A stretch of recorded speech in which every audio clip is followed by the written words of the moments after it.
President Biden cancels some student loan debt. Trump kept over 700 pages of classified documents. U.S. drops bombs on Iranian-backed groups in Syria. CIA admits it orchestrated 1953 Iran coup. Indian government forced Twitter to hire agent that had access to user data. Australia launches world's first preventative DNA screening for cancer and heart disease risk.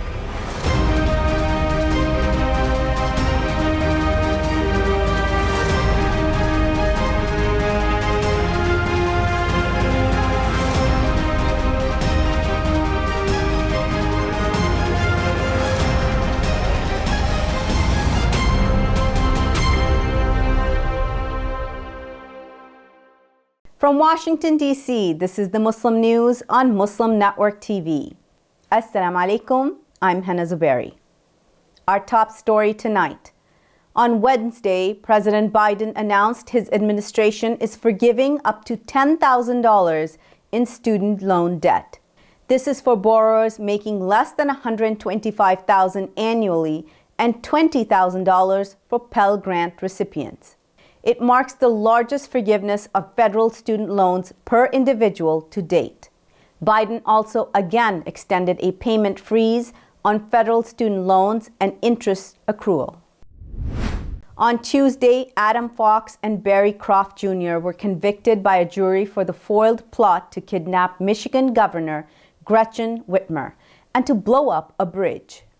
The two men were also convicted of weapons charges.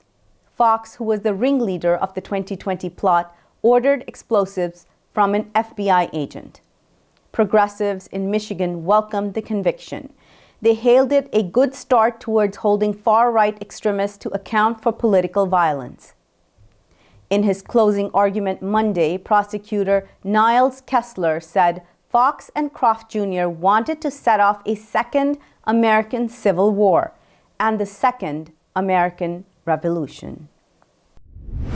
A letter from the National Archives sent to Donald Trump's lawyers states that over 700 pages of classified documents were taken to the ex-president's residence in Florida. That letter caused alarm at the Justice Department, which realized top secrets of the nation are at risk. The correspondence revealed that last April, the Justice Department wanted to conduct a damage assessment of the handlings of the documents. But the agency was not given access to the classified material by Trump's legal counsel. Shahbaz Gill, a professor at the University of Illinois Business School and a Pakistani politician, was arrested and charged with sedition in Pakistan on August 9th. Gill served as a member of the cabinet of Imran Khan, who was the Prime Minister of Pakistan from August 2018 to April 2022. He currently serves as the chief of staff for Khan's political party, the Pakistani Tehreek-e-Insaf, or PTI, which has been demanding elections in Pakistan. Khan has also been charged for terrorism, although has not yet been arrested. On Monday, Gill confirmed he had been sexually abused in prison during a live TV broadcast. According to Robin Kaler, Associate Chancellor for Public Affairs of the University of Illinois, Gill is still employed by the university, but is not teaching a course this semester. Kaler said in an email, Professor Gill and his family are in our thoughts as we follow this developing situation. If he is found guilty, Gill potentially faces the death penalty. On Wednesday morning, the U.S. bombed Iranian-backed bunkers in Syria. No casualties were reported. On Tuesday, U.S. President Joe Biden ordered precision airstrikes. The attack came little over a week after a number of rockets struck near a military base housing U.S. troops in northeastern Syria. American military airstrikes targeting Iranian-backed groups in Dar az-Zor, Syria, U.S. Central Command said. They targeted infrastructure facilities used by groups affiliated with Iran's Islamic Revolutionary Guard Corps. CENTCOM spokesman Colonel Joe Buccino said. The CIA orchestrated the August 1953 coup that toppled Iranian Prime Minister Mohammad Mossadegh after he tried to nationalize his country's oil wealth. That's according to a recently declassified document released by the agency. It said that the coup against Mossadegh and his National Front cabinet was carried out under CIA direction as an act of U.S. foreign policy, conceived and approved at the highest levels of government. George Washington University's National Security Archive obtained the document through a Freedom of Information Act request. Mossadegh was replaced by the Western-backed autocracy of Shah Mohammad Raza Pahlavi. That set the stage for the anti-American sentiment following the 1979 Iranian Revolution. It fueled mutual mistrust and resentment between the two nations that continue to affect relations between Tehran and Washington today. The Saudi Court of Appeals has sentenced Sheikh Saleh Al-Talib, a prominent imam and preacher at the Grand Mosque in Makkah, to 10 years in prison, a human rights group said. The group said the appeals court overturned the specialized criminal court's decision acquitting Sheikh Al-Talib of the charges against him. 48-year-old Al-Talib was arrested in August 2018, but no official explanation was issued for his arrest. He was an imam in Mecca at the time. Social media advocacy group Prisoners of Conscience said Al-Talib was arrested after he delivered a sermon on the duty in Islam to speak out against evil in public. Saudi Arabia has arrested dozens of preachers since the summer of 2017. Indian government forced Twitter to hire agent. Details after the break. Stay tuned and we'll be right back after these messages.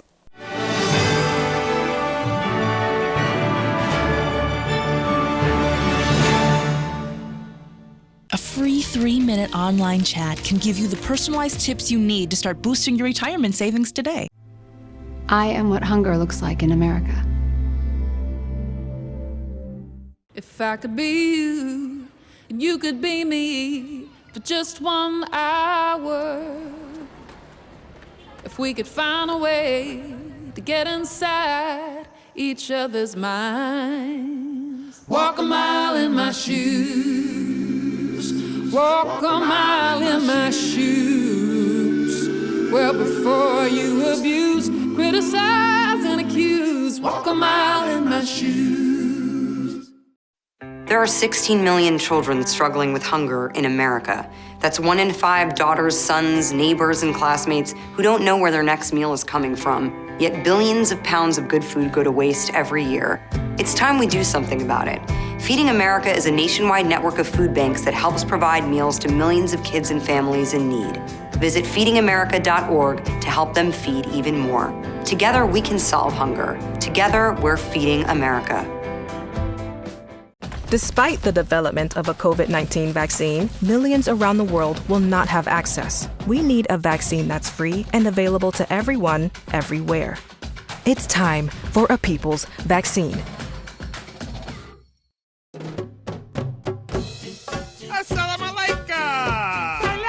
Open up your eyes. Assalamu alaikum everyone, it's your brother Zain Bika from South Africa.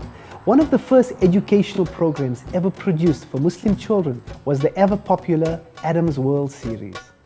The colorful and comical Muslim puppets stole the heart of a generation. Sound Vision will be releasing brand new episodes of Adam's World with the launch of a Adam's World app. Subscribers will enjoy new Adam's World episodes as they are released, as well as all the classic episodes of Adam's World. So visit adamsworldapp.com now to learn more, subscribe and enjoy new adventures of Adam and his friends. And let's keep helping tomorrow's Muslims today. Assalamu alaikum. Adam's World. Believe me, there's a lot to see. Bismillah. Let's explore. To stop this genocide, we need your help.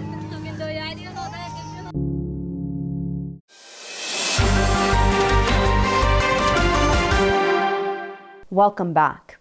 Twitter's former security chief is alleging that the social media giant knowingly hired an Indian government agent as an employee. Whistleblower Piotr Zatko alleges Twitter gave the employee access to sensitive user data at a time when the country was facing intense protests. The Washington Post first reported that Zatko passed evidence supporting his claims to the National Security Division of the Justice Department and the Senate Select Committee on Intelligence. Twitter's CEO is Indian-American Parag Agarwal. Twitter says India made the highest number of legal demands globally to remove content posted by verified journalists and news outlets during July to December 2021. Australia has launched the world's first preventative DNA screening for cancer and heart disease risk. The project was launched by the Monash School of Public Health and Preventive Medicine. It will screen at least 10,000 people ages 18 to 40 years old. A statement from the university said the test is free and involves placing a saliva sample into a small tube received by mail and sending it back in a postage-paid envelope. People can register for the test at the university's website. Associate Professor Paul Lacaze said that the test could save lives through early detection and prevention of cancer and heart disease. He added it will also save considerable health system costs in Australia. The Palestinian Islamic Jihad group has condemned the launch of a German police investigation against President Mahmoud Abbas. This was over his comments that Israel has committed 50 Holocausts against Palestinians. Group leader Khalid al-Batsh told Anadolu Agency the move reflects a form of double standards, bias towards the Israeli occupation, and disregard of Palestinian suffering. He said Abbas's remarks are part of the Palestinian national narrative to expose the crimes of the Zionist occupation. Abbas made the accusation against Israel on Tuesday during a joint press conference in Berlin with German Chancellor Olaf Scholz. He said from 1947 until today, Israel committed 50 massacres in 50 villages, 50 slaughters, and 50 Holocausts. Abbas's comment was in response to a question about the upcoming 50th anniversary of the 1972 Munich attack, in which several Israeli athletes were killed. This week marks 5 years since more than 700,000 Rohingya people fled Burma for neighboring Bangladesh. They joined hundreds of thousands of others who had previously found refuge there. Now the United States is pushing for more aid to help the Muslim minority ethnic group. The latest exodus from Burma now is defined as a protracted situation, UN Refugee Agency spokesperson Shabia Mantu said. She said that the UNHCR is appealing for much greater efforts to secure financial support and solutions for the Rohingya. Bangladesh is now home to the world's largest refugee camps in Cox's Bazar. About 1.2 million Rohingya refugees live there. Since the onset of the humanitarian crisis, the Bangladeshi government, local communities, and aid agencies have been quick to respond to the influx of refugees, Mantu said. Alzheimer's has been reversed in mice after scientists at the University of Illinois, Chicago boosted the formation of new brain cells. The breakthrough could lead to new treatments, according to the study published in the Journal of Experimental Medicine. Gene therapy fueled new neurons in the mice's hippocampus. That is a region in the brain vital for learning and remembering. Experiments have shown this growth process is impaired in patients and mice with mutations linked to Alzheimer's. The team found the increasing production of neurons transformed the mice's defects. The new neurons were incorporated into memory circuits, restoring normal function. Brain cells send electrical signals and keep producing throughout one's lifetime. But their production tails off with age and falls dramatically in Alzheimer's patients. Coming up next after the break is our in-depth analysis segment. So stay tuned and we'll be right back after these messages.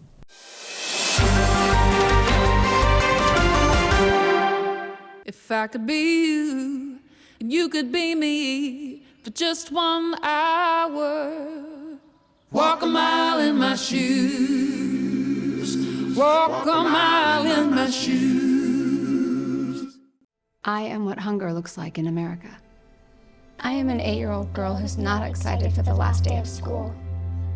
Because this may be the last time I'll have lunch. Till September.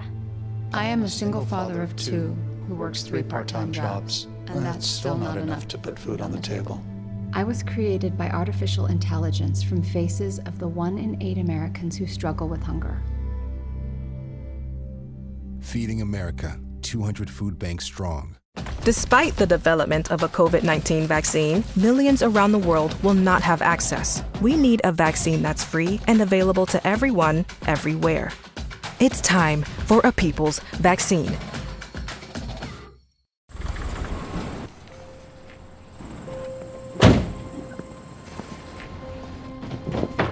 Dad, they took over my bedroom. Come on, come on.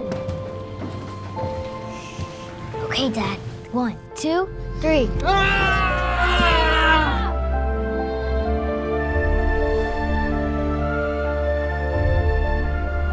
Dad!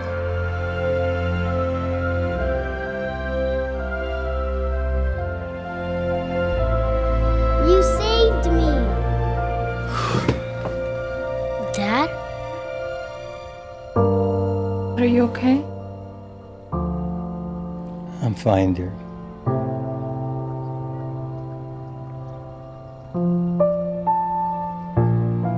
Your hero needs you now, and AARP is here to help. Find the care guides you need at aarp.org/caregiving. We are Justice for All. Headquartered in the heart of downtown Chicago, Justice for All is a global humanitarian initiative dedicated to raising awareness for human rights concerns impacting vulnerable minority groups. Our diverse team of staff and volunteers, led by Imam Malik Mujahid, work tirelessly to help Justice for All achieve their goals.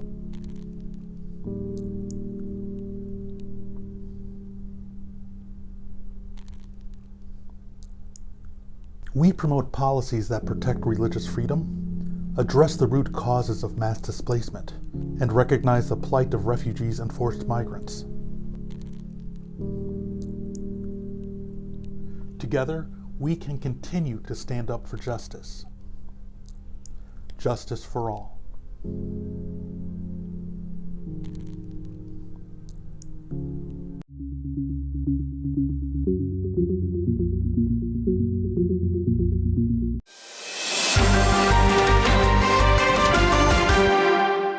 Welcome back. U.S. monkeypox cases surpass 15,000, more cases than any other country in the world. To discuss this in detail, let's go to Imam Abdul Malik Mujahid. Over to you, Imam Mujahid. Thank you, Hena. It seems we are moving from one pandemic to the other. Now people are talking about monkeypox. What is it? How we can deal with it?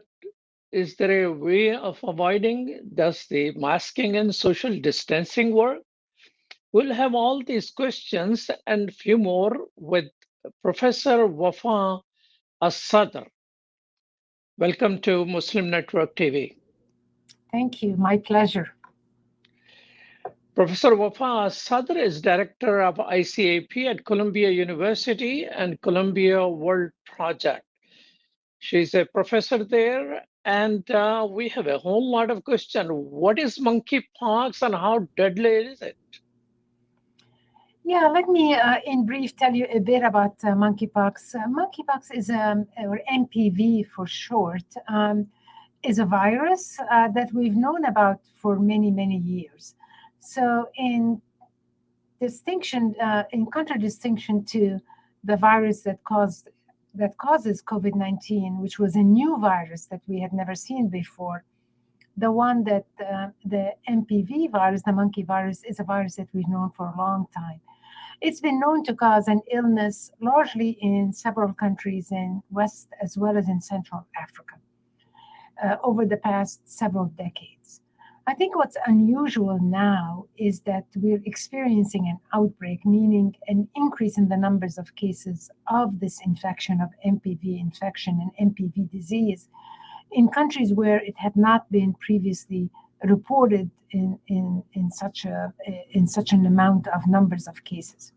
So, for example, over the past few months, there have been close to 36,000 cases that have been reported outside the usual area where MPV infections have been previously reported. And these include countries in Western Europe, countries in the United States, Canada, in Asia, as well as also in Latin America. So that's what monkeypox is.